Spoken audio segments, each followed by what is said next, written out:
मी आज जिकडं तिकडं बघितलं, म्हणलं उबाटाचे किती उमेदवार आहेत, तर ते म्हणले मेरे दिल के टुकड़े हजार हुए, कोई यहाँ गिरा, कोई वहाँ गिरा, कोई वहाँ गिरा, कोई वहाँ। एक नंबर प्रभागात एक सापडतोय, 2-3 प्रभाग गायब, त्याच्यानंतर एखादा सापडतोय आणि त्याच्या पलीकडं। आणि पवार साहेबांच्या पक्षाला तर अजितदादांच्या राष्ट्रवादीनी 5 जागा दिल्या। राजा उदार झाला, हाती 5 दिल्या, अशी अवस्था त्या ठिकाणी आहे। 5 जागा ज्यांच्यावरती हा परिसर ही पंचक्रोशी, त्यांची खासदारकी इथली साहेबांची, त्यांच्या पक्षाला फक्त 5 जागा आहे आणि 128 जागेपैकी फक्त 115 उमेदवार भेटलेत राष्ट्रवादीला। आणि तरी सुद्धा राष्ट्रवादी काँग्रेस पक्ष म्हणतो ही महानगरपालिका आमच्याच ताब्यात येणार। अख्खा पॅनल सुद्धा नाही, पूर्ण पॅनल सुद्धा नाही। 128 पैकी 115च उमेदवार तुम्हाला भेटले। ते बी उमेदवार कोणते? आमच्याकडून गेलेले निम्मे अर्धे असतील।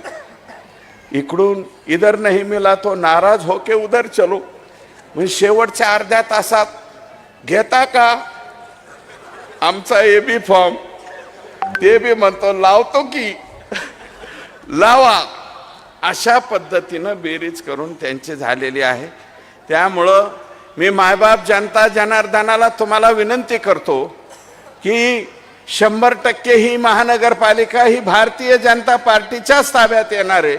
शंकर भाऊ तिकडे आहेत, इथं महेश दादा आहेत, वाघेरे साहेब वगैरे सगळे मंडळी चिंचवडमध्ये सुद्धा आहेत। सगळीकडे जे आहे ते भारतीय जनता पार्टीचे लोक निवडून येणार आहेत। त्याच्यामुळं इथं सुद्धा कमळाचे 4ही उमेदवार निवडून द्या, शेजारी सुद्धा कमळाचे 4ही निवडून द्या। आणि मी इथं दोघंही भालेकर आहेत तुम्हाला, आणि दोन्ही वार्डाचे दोन्ही प्रभागाचे उमेदवार आहे।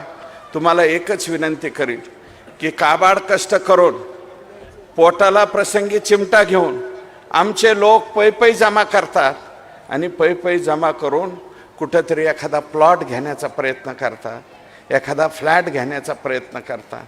तोही प्रधानमंत्री आवास योजना माननीय देशाच्या पंतप्रधानांनी अतिशय प्रभावीपणे राबवली।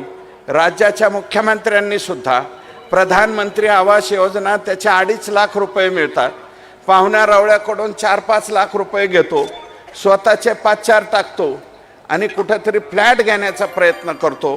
कुठं 2 गुंठे जागा घेण्याचा प्रयत्न, कुठं 3 गुंठे जागा घेण्याचे प्रयत्न करतो। प्रवीण भाऊ, पूर्वी अशा तक्रारी येत नव्हत्या, पण आता बऱ्याच तक्रारी आल्या।